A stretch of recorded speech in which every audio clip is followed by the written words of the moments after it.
بسم اللہ الرحمن الرحیم۔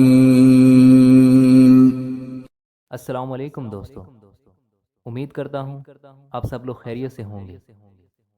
لاکھوں کروڑوں درود و سلام حضرت محمد صلی اللہ علیہ وآلہ وسلم کی ذات اقدس پر۔ حضرت عبداللہ بن مسعود رضی اللہ تعالی عنہ فرماتے ہیں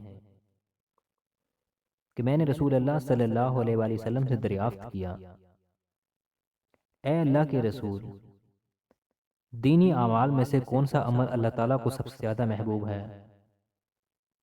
آپ صلی اللہ علیہ وسلم نے فرمایا، ٹھیک وقت پر نماز پڑھنا۔ پھر میں نے عرض کیا، اس کے بعد کون سا عمل زیادہ محبوب ہے؟ آپ صلی اللہ علیہ وسلم نے فرمایا، ماں باپ کی خدمت کرنا۔ میں نے عرض کیا، اس کے بعد کون سا عمل زیادہ محبوب ہے؟ آپ صلی اللہ علیہ وسلم نے فرمایا، راہ خدا میں جہاد کرنا۔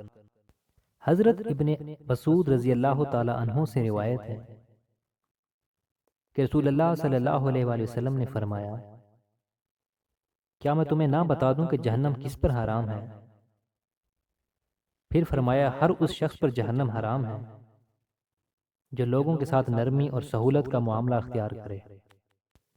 حضرت ابو ہریرہ رضی اللہ تعالی عنہ روایت کرتے ہیں کہ رسول اللہ صلی اللہ علیہ وآلہ وسلم کی بارگاہ میں ایک اعرابی حاضر ہوئے اور عرض کیا کہ مجھے ایسا عمل تعلیم فرمائے جس پر عمل کر کے میں جنت میں جاؤں۔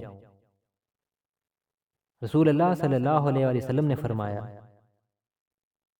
اللہ تعالیٰ کی عبادت کر اور اس میں کسی کو شریک نہ ٹھہرا،